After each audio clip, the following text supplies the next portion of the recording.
have it turned on yet. You'll be able to hear. Kind of want to talk like right around like this. Okay. Stand Up to Cancer and Rally wants you to reduce your risk for cancer. Go to takeahealthystand.org.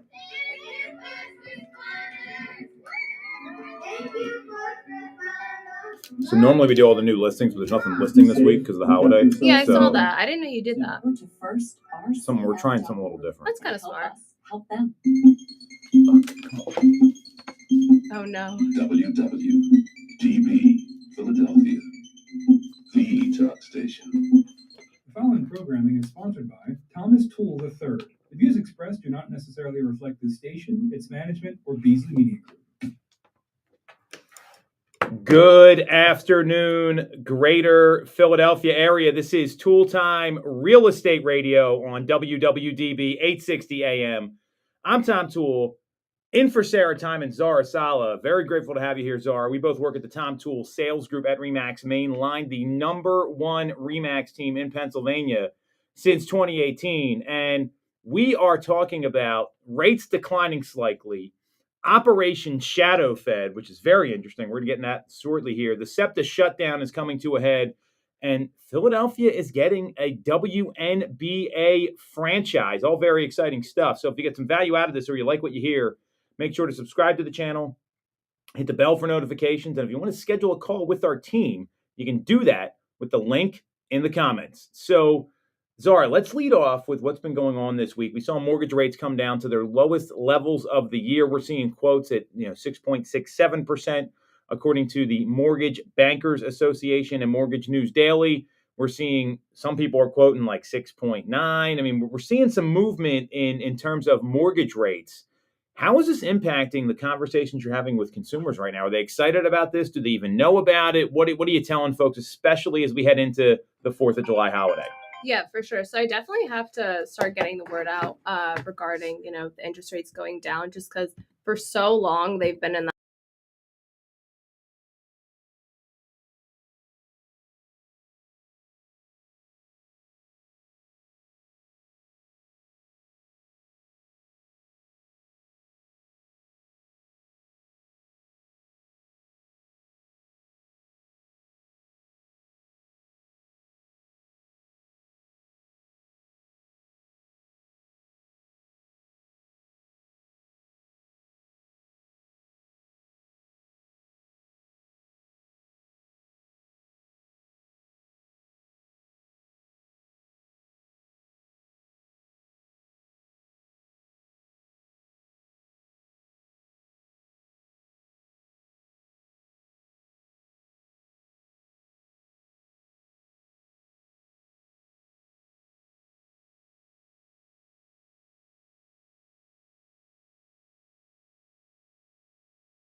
to me more optimistic as well to get a lower interest rate. So I feel like, going on appointments now, it's something that I can kind of use to get buyers that are kind of on the fence, more so looking at houses again, just being like, hey, look at the major difference, that you're looking to save. Well, that's pretty exciting when you think about that. You're seeing that on your end. So we didn't plan on talking about this, but you're in a spot where you're buying a home right now. Were rates something that weighed on you when you were in the purchase process? Like, how did that factor into your decision? Oh yeah, it factored, completely.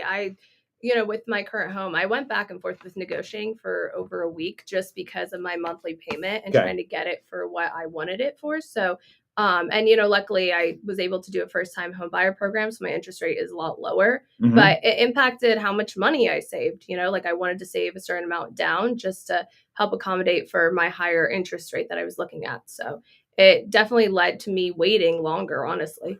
Well, and I think that's what these elevated rates have done, is that it's taken people out of the market. So, looking at the rates have certainly stabilized and ticked down. I think the question is, how long is this going to last, right? So if you look at some of the expert predictions, and that's what they are, there's lender data tracked by Optimal Blue shows that the 30-year fix is down 25 basis points since May 21st.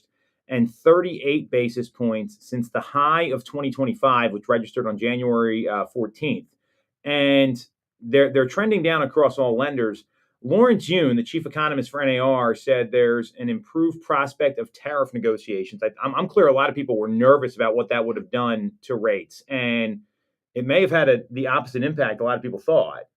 There's the likelihood of a Fed cut in September or possibly sooner after the meeting, because there was the increased optimism around that after two voting members publicly stated their support for a July rate cut, and actual inflation is calmer than forecasted. So, you look at the economic agenda that's out there, it's very clear, like, this stuff takes time for it to actually work. And now that people are seeing these things work, I'm pretty optimistic, not only about the end of this year, but also what's going to happen in 2026. It seems like the market's loosening up a little bit and people are okay making these large decisions. I mean, some of your long-term clients, you're working, we talked about this earlier today.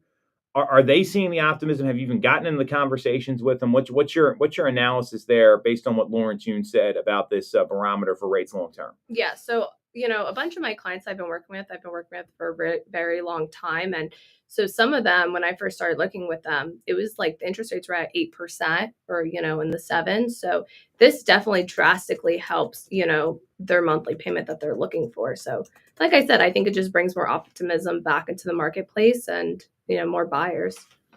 Yeah. And I think what you got to be careful of right now is if you're one of these people that have been waiting for rates to come down, right? Well, there's probably other people that are waiting too, I would imagine. Yeah. So, there's never like this ideal time to jump into the market. So, if I'm a consumer right now, what I'm looking at is rates are coming down. This might be the beginning of something here. It's really about, am I finding the home I can be in long term? Yeah. And that's 5+ years. Can I afford the payment? And is this home going to work for me? So how are you coaching people through this? Because everyone tries to time the market. We know you can't do that. Yeah, for sure. I mean, I think at the end of the day, it really comes down to their motivation. If some of my clients, live in a home where they have, say, a 2 to 3% interest rate, which is a unicorn rate at this point. And, they're not really they're very selective. They're going to take a while longer. So we were talking about this, but putting them in the back burner, focusing on clients that, I have a lease that ends in a couple of months. I don't want to renew my lease. I don't want to keep spending money that I'm not getting back in return. So just really picking the clients I feel like have the most motivation where, obviously trying to get them the best rate and the monthly payment in mind, but they're going to purchase regardless. How do you determine that motivation? Yeah, I mean, just asking all the right questions, honestly. I mean, we always talk about this, but is it the 70s? It could be 8 if you count multiple dogs. Ds. Yeah. Anyway, there's different Ds of real estate. So there's, say, divorce, if someone's getting a divorce, or diapers, they're having a child, or downsizing, things like that. So just realizing what is their main motive that they're looking for, and and just kind of taking it from there. I agree, and I think that's good advice for agents. For consumers, I think you got to look at it. Does a move make sense for you? I mean, because when people are worried about the economy, they're going to transact in spite of that. And knowing where we are in the calendar right now, today's July 1st, so we got a holiday coming up the end of this week, pretty major holiday. If you're around and available, this might be an opportunity for you to go find something while the rest of the market is sleeping. I'd be looking at, hey, rates have come down a little bit. Banks are going to be closed Friday, right? So if you know what rates are, end of day Thursday, well, you got 3 days to lock that in before they may go up or something could happen. So I think that's pretty important news to be aware of. And if you're seeing a home, and like we always have these clients, I went through this where you're like watching a home. Yeah. It's on the market. You're seeing what's happening with it. That to me is the best opportunity out there for consumers right now, is when you're watching that home, days on market's accumulating, it's not moving. That may be where you can get a home that you want at a price that you want, and the seller may be more open to negotiating than you think. So I wouldn't be sleeping on these elevated days on market properties. Have you had any success with that with your clients? Yeah, for sure. Especially when I have clients that are like, I don't want a bidding war. I don't want to compete with this many people. I'm like, okay, like let's target houses that have been sitting, because those ones are more negotiable. Like if you want inspections, those are the houses that you're most likely to get it. If you want a lower price or seller's credit. So definitely targeting the days on market. And I feel like this week coming up is perfect to do that, just because there's going to be a select few that are going to purchase during this weekend. So it always happens. Yeah. So there's going to be a lot less competition. So these houses are going to sit a little bit longer. Well, and that's where having someone that can guide you through the process is going to be really valuable as a consumer. And historically, the greater Philadelphia area does a disappearing act over the 4th of July weekend. And I'm not saying cancel your vacation plans to Yeah. buy a house.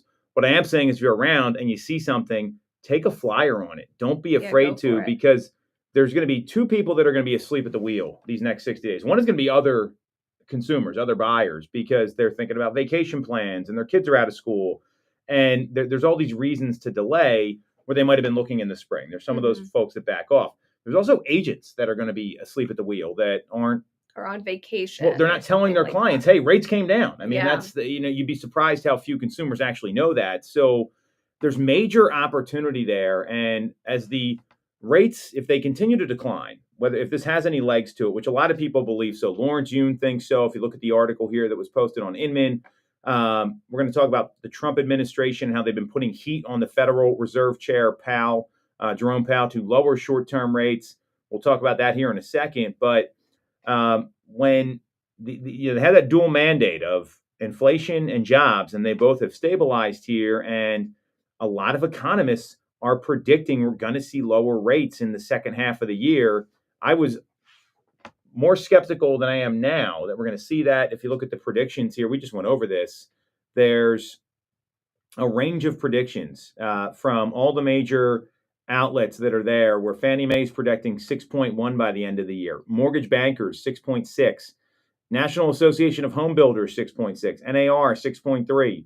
Realtor.com, 6.2. Wells Fargo, 6.3. Housing Wire, 6.5. The list goes on. You can see the range here. It's like 6.1 to 6.6 or 6.7.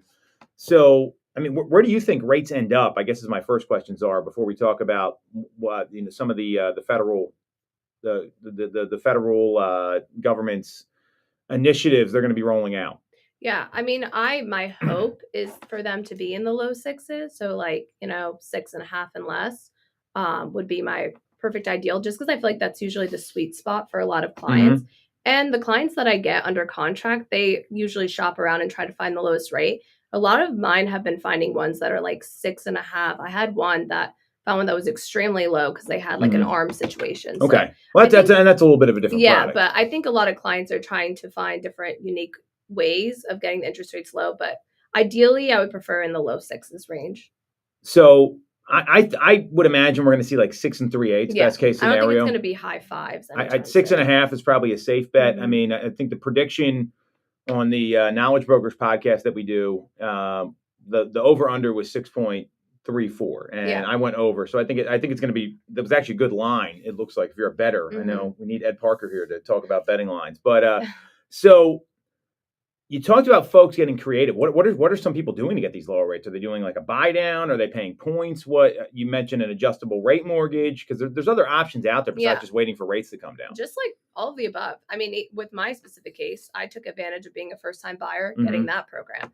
I have a client that's doing an ARM, like a 7-year adjustable ARM, and they got like a 5.5% interest rate, or buying down points. So just being creative for the short term with the expectation that long term down the line, you can refinance it. Well, so you said you took advantage of a first time buyer program. Tell us more. Yeah. So I was able to qualify for this, and pretty much I didn't, like, you can go different options. So I went the lower interest rate route, or you can choose to get like closing cost assistance if you need more money at closing. I saved up a lot of money, so I chose the option to go with the lower interest rate. And the only really caveat is I needed a termite inspection, which I was pretty confident that would pass. And that was pretty much it. Yeah. Awesome. So, I mean, and that's where it's important that you know the programs that are out there, because a lot of consumers, they think you need 20% down. Yeah. It's not the case. You can get in as low as 0 down if you're a veteran, 3% down on a conventional, 3.5% on an FHA with a 6% seller's assist. There are options out there for consumers. So that's where it's important to talk to more than one lender and to shop around and see what's available. So that's really great information there, Zara. And and even, if you do get below 20%, I know a lot of my clients worry about the PMI, but honestly, I just had a client that closed. His PMI is it adds an extra $7 a month. It's not even that, Don't go to Starbucks like once a month. Yeah, exactly. So, I mean, a large latte there is like $6.50. I mean, so that's great advice. And especially as these rates continue to come down, doesn't mean you shouldn't shop, because people see low rates, they think everyone's got the same. Well, that's not really the case. And not all lenders are always going to have the lowest rates all the time. Exactly, Some of them have different programs that are available. So I love that advice, Zara. I think that's really, really important. Let's talk about the long term here, and then we'll get into what buyers and sellers should be thinking with this tick down in rates. So we've got Operation Shadow Fed. How familiar are you with this? I don't know much. So this is incredible. Sounds like a cool name. It does, but there's obviously been pressure from the White House and President Trump to get Federal Reserve Chairman Jerome Powell, who he appointed, by the way, everyone forgets this, back at his first term, to lower rates. They said we should have seen a 2.5% rate cut. That's ridiculous. That would have been way too much. Yeah. But I think a lot of it's negotiating in public is what we're dealing with here. So President Trump has started Operation Shadow Fed, with the news breaking last week that he has identified several candidates for the next Federal Reserve chair. And under this strategy, the president is going to select a new chair well before he can officially name the role, and they communicate any new Fed policies to the market, which will undermine the current Fed chair. What do you think about this? So he's pretty much trying to get him out of his position?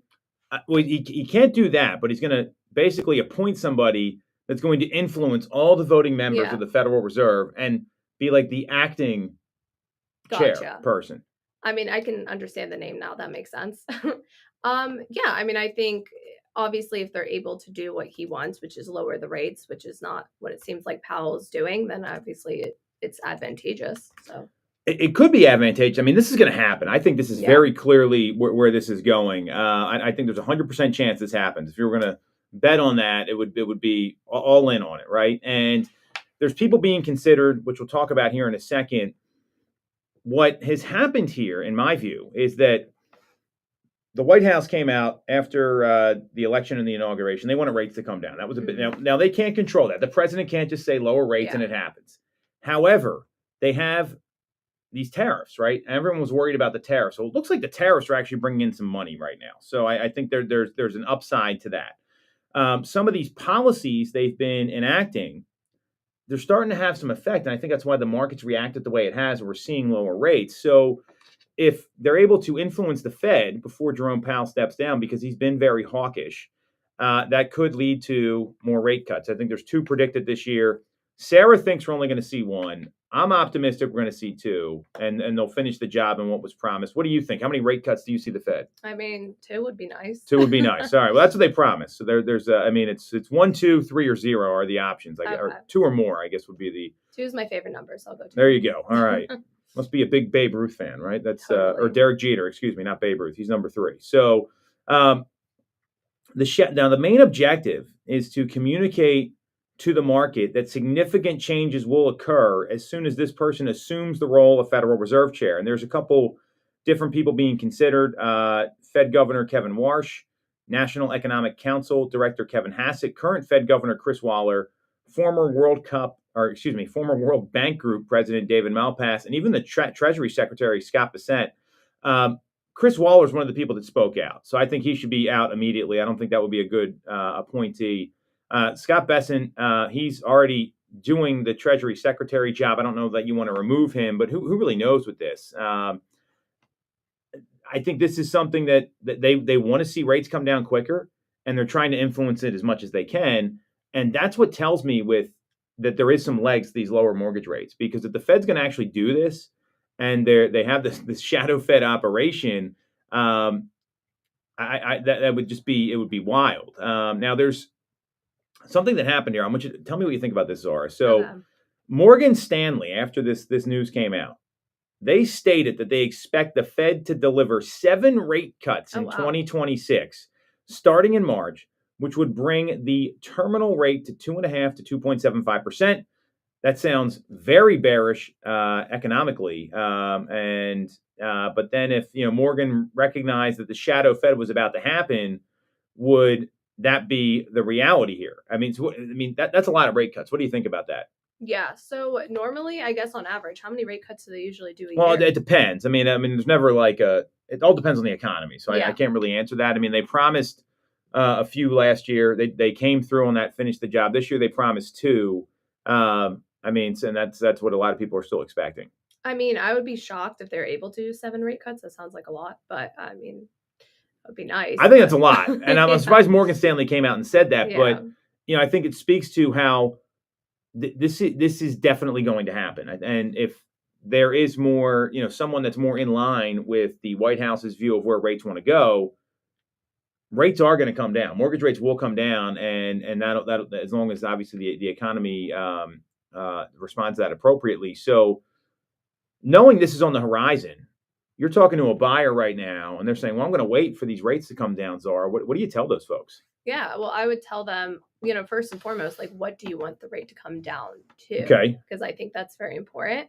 Because obviously, if they have, outrageous number like 2 or 3%, then that changes things. But if they're looking for like the low sixes, I think that this information would be very beneficial towards them.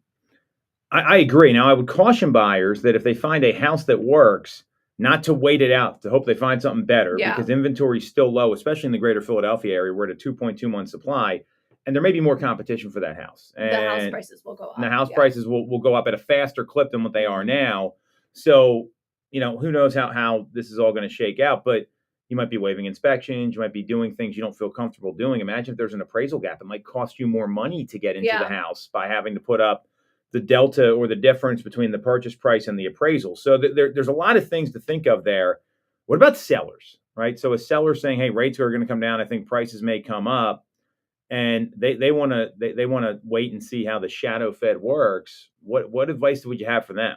Well, honestly, I feel like it'll just bring more inventory as well into the marketplace, because then they'll be more satisfied to sell their home, because a lot of the sellers, some of them have low interest rates, so they feel more comfortable selling it. But yeah, I would definitely just tell them that, what we're seeing is that there is possibility of more buyers coming into the marketplace, which is going to up their house price even more.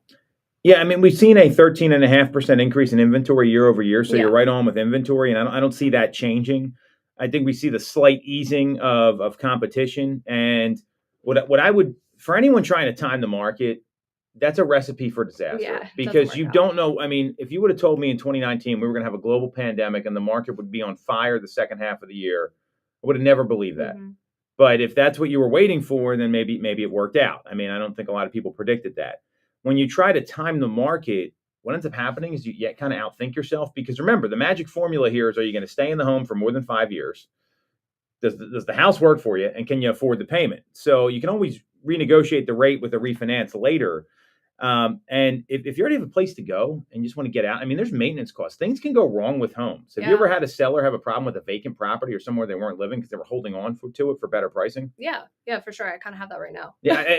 I mean, you see pipes burst in the wintertime. Yeah. You see someone's not there maintaining the property. You got insurance costs that go up. So the best advice here is, with all this noise in the market, I'm very optimistic that we'll see transactions jump up higher than where they have been the past 2 years in 2026. And there could be a lot of opportunity the second half of the year. What I would be careful of is trying to outthink the market conditions with all this noise in the market here, knowing what we know locally. I mean, our market's different than other places. Yeah, well, I just think everything comes with a cost at the end of the day. So if you want a lower interest rate, you can waive. You can, you're going to have to waive possibly some of your terms. Even people that bought in COVID time that got an amazing rate, you had to, when I first started, you have to like pretty much waive everything and give your arm and leg to get a home, a house. So, but you got an amazing rate, but it came at a cost. So that's just kind of what every buyer has to think about is, do I want a lower rate, but a higher priced house, or, just explore other options. It's no different than when you hire a contractor and you either pay two ways. Everything comes with the cost, I love that. You pay with your money or you pay with your time. Yeah. Because if you hire a cheap contractor, I guarantee you that job's going to take longer. Your job's going to be disrupted longer. The quality may not be good. You're going to maybe have more expenses, like you said. If you pay with your money up front, you get a more predictable result. And sometimes paying that premium, that has value to your life. I mean, there's folks that get dominated by real estate for years. They're trying to figure out where they're going to move to, what they want to do. And instead of people that make decisive decisions based on getting educated, and your agent should be doing that education up front. Yeah, for sure. All right, we're going to take a quick break. We're going to come back. We've got some exciting stuff happening in the city of brotherly love.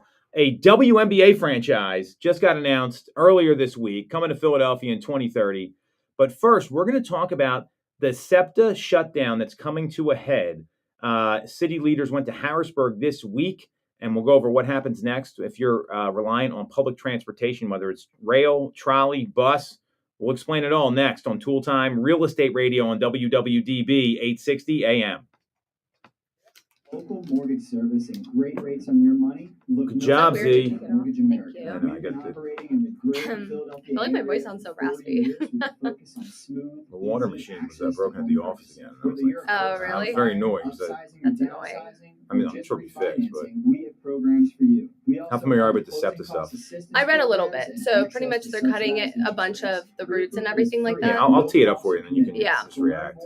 I'm curious if that will, what's it called? I think it's negotiation tactic. Yeah, I think also like maybe that'll make more buyers like less likely or more likely to leave the city. I don't know.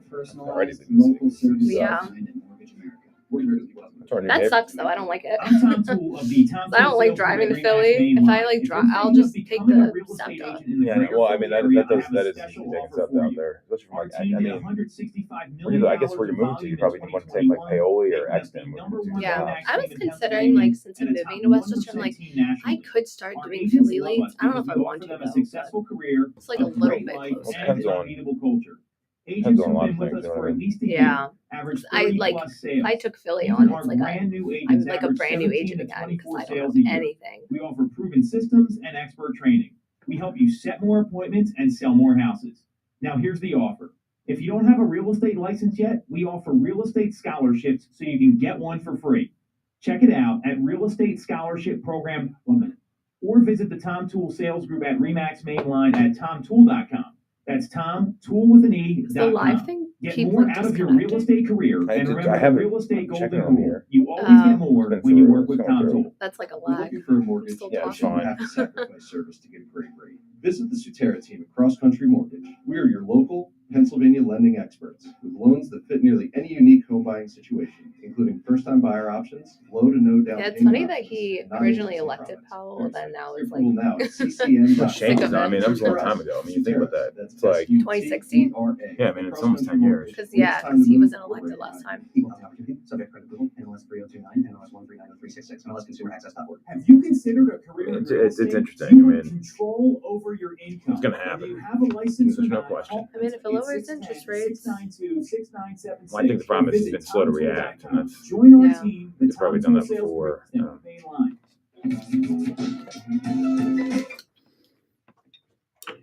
All right. Welcome back to Toole Time Real Estate Radio on WWDB 860 AM. I'm Tom Toole. She's Zara Sala in for Sarah Timon. And we both work at the Tom Toole Sales Group at Remax Mainline, the number one Remax team in Pennsylvania since 2018.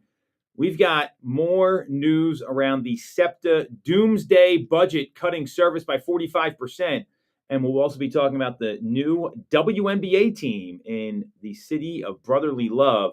The SEPTA shutdown is a little concerning here. So if you get some value out of this or you like what you hear, maybe not about SEPTA, but you get some value out of what we're talking about, you can subscribe to the channel, hit the bell for notifications. And if you want to schedule a call with our team about how these SEPTA changes might impact your real estate plans, you can do that with the link in the comments. So we talked a little bit about this at the break, Zara. SEPTA approved the doomsday budget last week that would cut service by 45%, eliminating Sports Express. And they're asking for action in Harrisburg to provide new funding for transit because there's a $213 million recurring budget deficit. Wow. Insane that this has gotten to this point. The statement from SEPTA is beginning with the fall schedule change on August 24th. Customers will see the elimination of 32 bus routes and significant reductions in trips on all rail services, including the end of special services like Sports Express. That's like the best train you can get if you're on Broad Street. You don't have to go through all those stops.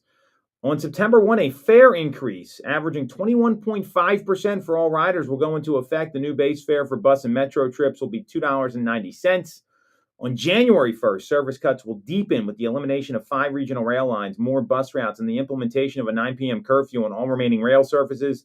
We understand these measures will cause great hardship for our riders and for the city and southeastern region as a whole. SEPTA is still working with state leaders to secure funding that could minimize or reverse some of these cuts. If the state approves funding in the weeks ahead, we may be able to avoid the cuts and maintain current service levels. What do you think about this? Not good. Yeah, I'm shaking my head. Yeah, I mean, I kind of mentioned this during the break. I am not a fan just because whenever I go into city, I always take the SEPTA just because I don't like driving and parking in the city. It gives me anxiety. And a lot of my clients as well, especially ones that don't want to live in the city, they want to live in the suburbs. They normally take the train. So that's usually where they find a house, is wherever the closest train route is. So I just feel like it definitely limits a lot of options for different various people to get into the city. You go to other cities, and New York City's obviously got incredible public transportation. Boston has very strong public transportation. Chicago goes in that group. DC, you could put in there. And then there's a big drop off. And Philadelphia is kind of that next tier. I mean, there's obviously, we don't have the same kind of public transportation some of those other cities do. This could cripple the city. I think this is a bad thing in a lot of ways. Just this week, city leaders went to Harrisburg to lobby for some of the money that's needed. I think it's like $300 million, and that was in the budget bill that the Pennsylvania State House passed earlier in June that would put $300 million towards transit, but it didn't pass the Senate. And unfortunately, this is, Republicans control the Senate. Democrats have a 1-seat advantage in the House. So this becomes sort of a partisan issue. And there's folks that represent small rural counties in Pennsylvania. Not everyone's like Philadelphia and the surrounding areas. And they want money for roads and bridges because the roads in Pennsylvania kind of suck. I mean, just a little bit. Well, the infrastructure is a problem, and they don't care about mass transit in other parts of the state where their constituents don't live. So it's like a classic political battle here, because I understand why they're fighting for what they're fighting for. And the 9 p.m. curfew on regional rail, like that is brutal. I mean, if you're going, let's say, you live in the suburbs, you want to go down to a game, or you just want to get into the city, 9 o'clock, I mean, it takes an hour to get into the city. Well, it depends where you're coming from. But yes, I mean, if you're coming from Chester County, what station do you usually take? What was that? What station do you usually get on at? I usually take like the Downingtown one or the Exton station. Okay, and it takes just as long to drive as it does to take the rail. So you're avoiding traffic. Well, you're avoiding traffic. It's a lot easier. You're not driving, right? You can be productive if you really want to take that route.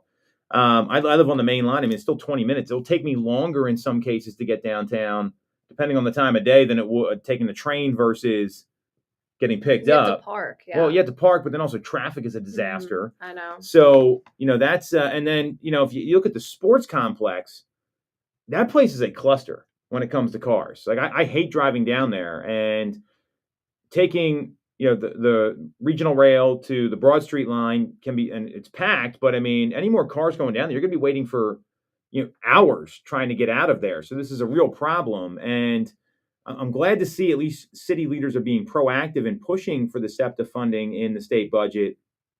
Governor Josh Shapiro proposed $168 million in additional SEPTA funding from the state, which would offset the bad budget. But this is not good. I mean, how do you think it's actually going to go through? Are they going to cut the rates or not cut the rates? Excuse me. Thinking about the last segment. Are they going to cut the line? Do you think they're going to come to a deal, Zara? I hope they come to a deal, just because, not only, I think it's definitely going to limit the amount of people that go into the city, because a lot of people like to, I like to eat at restaurants and eat late and night, have a nice night out. So I feel like it's going to hurt a lot of businesses too in the city as well, because less people are going to want to come just because of, the certain caps and limits. Yeah, and I mean, they're talking about some of the lines that are going to be eliminated. I mean, if you look at the what's going to be shortened or eliminated, they go through all of this on SEPTA's website, and they talk about the regional rail that would get eliminated. So they're talking about, they have all the routes here now, but the Paoli Thorndale line, all service would be eliminated. It's gone. And that is there are people that move to the main line, that move to Paoli so they can take the train right into the city. Yeah, that's what I said. Yeah. I have some clients that literally moved there so maybe I should reach out to them if this gets passed, because that's going to affect their job. The Trenton line, gone, right? And then you have these other places like Manayunk, Norristown, no regional rail service after 9. Same thing with the Media Wawa line. I guess that goes out to Wawa headquarters. The Kinwood line, that's like kind of a small commuter line, not far from where we are right now. That's gone. The Chestnut Hill West line, gone, would be eliminated. So I mean, these are places where the Wilmington Newark line, gone. So these are places like people move to these places so they can get into town. So for a reason. Well, I think this could negatively impact housing around there. I mean, I agree, and I mean, whether a lot of people don't like driving into town for all the reasons you talked about, or if they got to get in and out, sometimes it's just a lot easier. It could be good for parking garages. Yeah, I think true. restaurants would suffer, like you had talked about, because if people aren't coming in for the weekends or doing that sort of stuff, I mean, you're not going to have people spending their money. You might just go somewhere that's a little more convenient for you. Yeah, more so towards the suburbs area. Yeah, and it's just also just cheaper, instead of having to spend so much gas getting into the city, Mm-hmm. you just pay, get a train ticket, train pass. So the House passed the budget. It still didn't pass the Senate. And I think there's, with the lobbying that's going on, I can't imagine that a deal doesn't get struck here. I think this will be crippling. Yeah. And I hope that it gets done. But it's there's other places hoping for state funding too, which I think is something that people don't realize. Pre-K programs in the city. There's things like that. I mean, that's equally important. I mean, child education is obviously important. So, this delayed funding in these budget battles, I do think they'll work it out. And I'm very hopeful they will, because slashing all these regional, I mean, what do you do with those lines? They just sit there. They become useless. Like, I mean, this is a problem with like the infrastructure, and it could, cause people to maybe move out of some of these areas. I mean, you're talking the Paoli Thorndale line. That's like iconic. I mean, that's a huge line. It's called the main line for a reason. And getting rid of that could be a real big problem here. So it's one of the reasons why it's such an expensive area to live in, is because it's so close to Philly. So you're kind of taking a main reason why people move there.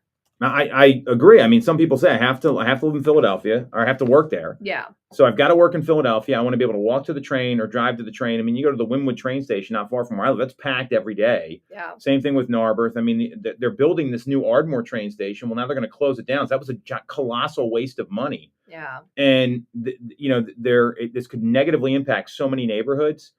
And you look at even like Malvern, right? They have that new Malvern train station that was built a few years ago.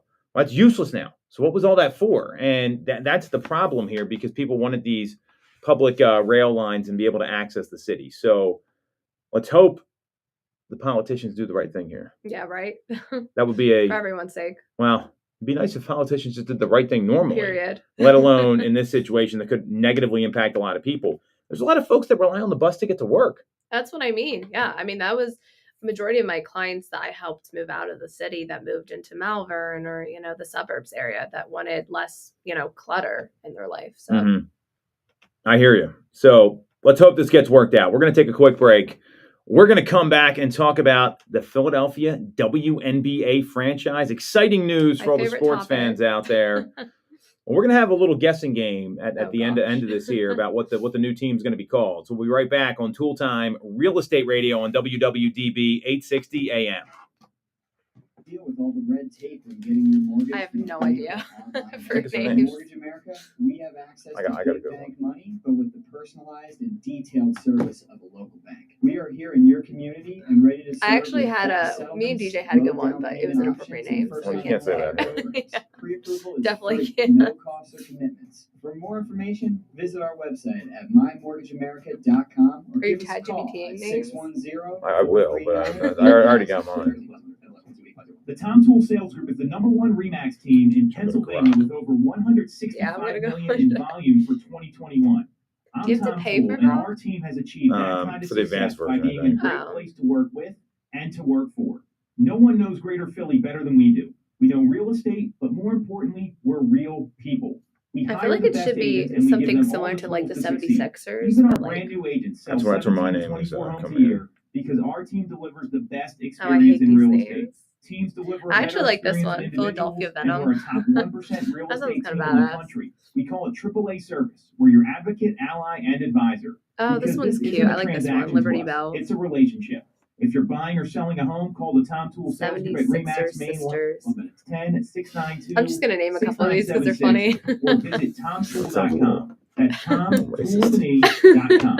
Sell your home for more, and remember the real estate golden rule. I guess I'm making economic impacts here too. So there's a lot Okay. of stuff that'll come in. For a mortgage, you shouldn't have to sacrifice service to get a great rate. Visit the Kyle has a great radio voice. We're your local Pennsylvania lending. He's got a little deeper loans voice. that fit nearly any unique home buying situation, including first-time buyer options, low to no down payment options, and non-agency products. Get a free pre-approval now at ccm.com and search for us, the Suteras. That's SUTERA. Oh, how did your listing go yesterday? Like after when it's time to move, the second one? I didn't smell. So. That's good.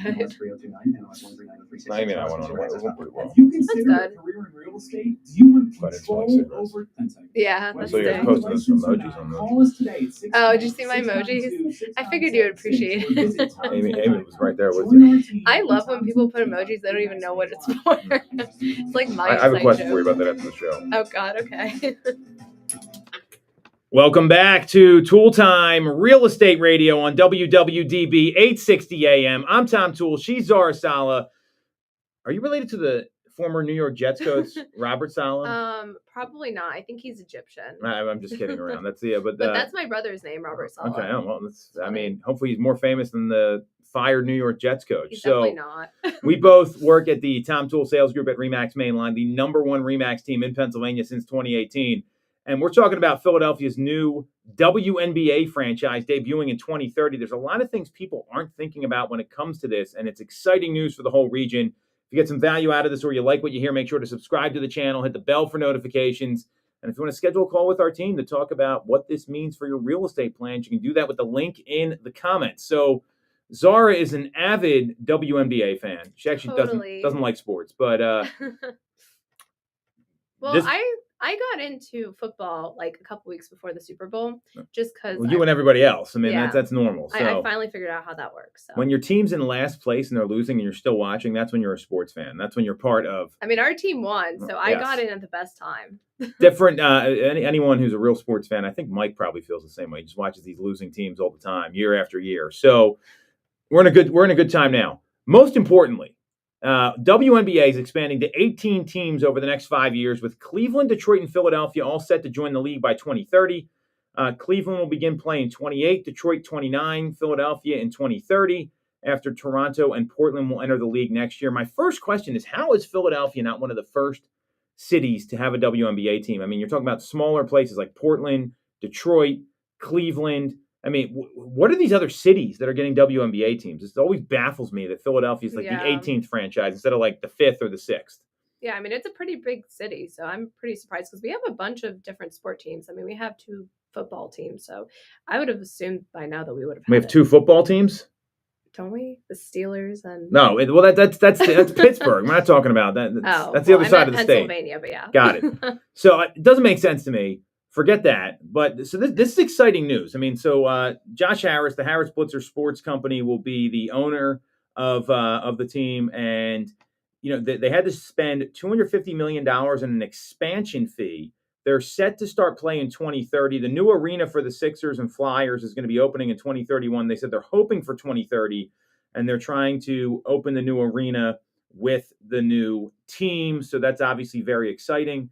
There's a lot of revenue that comes in for this stuff. So there's 150 jobs with the franchise itself, and then another 500 to 700 indirect jobs with arena staff, vendors, and security based on the Las Vegas Aces economic impact. And that could inject anywhere from 20 to 30 million annually into local payrolls, with average arena wages at $40,000 to $60,000 a year. They're going to get more game day spending, 7,000 fans per game. That's the mid-range for a WNBA NBA game. You got retail, you've got hospitality. What do you think about this, Zara? I mean, I think this is pretty exciting. Yeah, for sure. I mean, I would definitely be more excited if it was into basketball, but I feel like for basketball fans, it's something to look forward to for sure. Well, and the WNBA with Caitlin Clark. So I don't know. You probably I know that's the only woman. So that's actually a great example here because popular. She has. Well, I think she's changed the face of the sport, and she's so fun to watch that it's got a lot more attention than it did 10 or 15 years ago. So my question is, this is going to be down at the sports complex. Hopefully there's more events down there. Hopefully SEPTA gets their act together like we talked about. Yeah. But this could, boost housing around the area. It's going to bring a lot more money to economic activity. Yeah, more money into Philly. Yeah, and that's kind of a dead zone down there unless there's an event going on. So hopefully that'll push along the development that the Phillies, Sixers, and Flyers have all kind of partnered with down there. So, I mean, do you see this as a positive or a negative for homeowners, for commerce, for the economy? What do you think yours are? Yeah, for sure. I think it's definitely going to bring people that aren't even local to Philly into the area, whether it be from different states or different areas of Pennsylvania. Just more money into the city, honestly. And that's more camaraderie. Yeah. Well, and you get travel, right? And another SEPTA station getting upgraded, by the way, is the NRG station down there. It's going to be about $100 million. So hopefully they're not going to cut that, but that's another example of where the infrastructure can come from. You get game day spending. I mean, think about when you go to a Phillies game, how much money you spend just getting concessions so expensive. and buying tickets. So there's a lot of good things that can come out of this.